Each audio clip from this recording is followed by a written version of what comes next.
Welcome to astrologymission.com। इस video में हम बात कर रहे हैं शनि पुत्र मांदी के बारे में। और कुछ लोग मांदी गुलिक को एक मानते हैं, लेकिन वीडियो के प्रारंभ में हमने बताया गया है कि शनि के दोनों पुत्र गुलिक और मांदी अलग अलग हैं। उनकी जन्म की उत्पत्ति के बारे में अलग अलग कथाएं भी हैं और उनकी उत्पत्ति के बारे में अलग अलग गणितीय सूत्र भी हैं।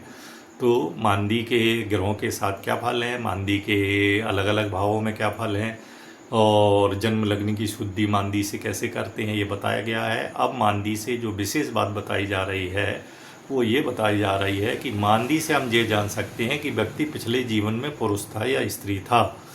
तो ये एक बड़ी बात है। तो कैसे जानेंगे? पिछले जन्म में व्यक्ति के लिंग का पता विषम या सम राशि या नवांश में मांदी की स्थिति के माध्यम से चलता है। यदि विषम राशि या विषम नवांश में मांदी है तो जातक पिछले जन्म में पुरुष था, और सम राशि या सम नवांश में यदि मांदी है तो जातक पिछले जन्म में स्त्री था। अब दूसरी बात, मांदी यदि चतुर्थ भाव या चतुर्थेश के साथ संबंध का अर्थ यह है, यदि कुंडली में मांदी का संबंध चतुर्थ भाव से हो या चतुर्थेश से हो, तो इस बात का अर्थ ये हुआ कि पिछले जीवन में व्यक्ति का अंतिम संस्कार सही तरह से नहीं हुआ और वो व्यक्ति प्रेत बाधा से ग्रसित रहा है। विभिन्न ग्रहों के साथ मांदी का संयोजन बुरी आत्मा के प्रकार उसके कारणों को इंगित करता है कि ये अप्राकृतिक मृत्यु हुई थी। एक और अलग बात, यदि मांदी मंगल की राशि या मंगल के नवांश में स्थित हो तो इसका अर्थ है कि व्यक्ति की पिछले जन्म में मृत्यु अस्वाभाविक हुई थी।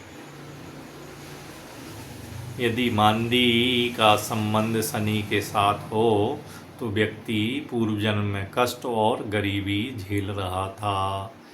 यदि मांदी की राहु के साथ युति हो तो व्यक्ति विष या सर्पदंश से मृत्यु का संकेत होता है।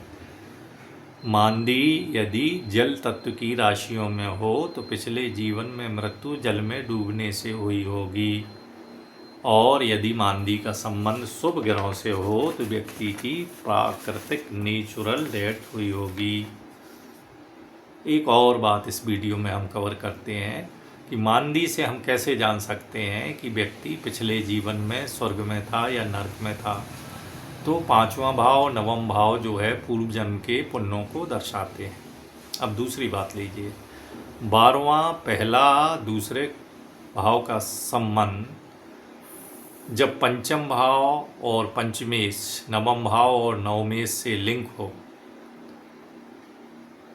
12th house, first house, second house का संबंध पंचम भाव पंचमेश नवम भाव नवमेश से है तो जीवन और आध्यात्मिक उत्थान और गिरावट के बीच आत्मा के संक्रमण को प्रकट करता है। जब 12वां भाव द्वादशेश पाप कर्तरी योग में है तो व्यक्ति नरक में था, और जब 12वां भाव शुभ ग्रहों से लिंक है, योग कारक ग्रहों से संबंधित है, तो व्यक्ति स्वर्ग लोक में था। नमस्कार।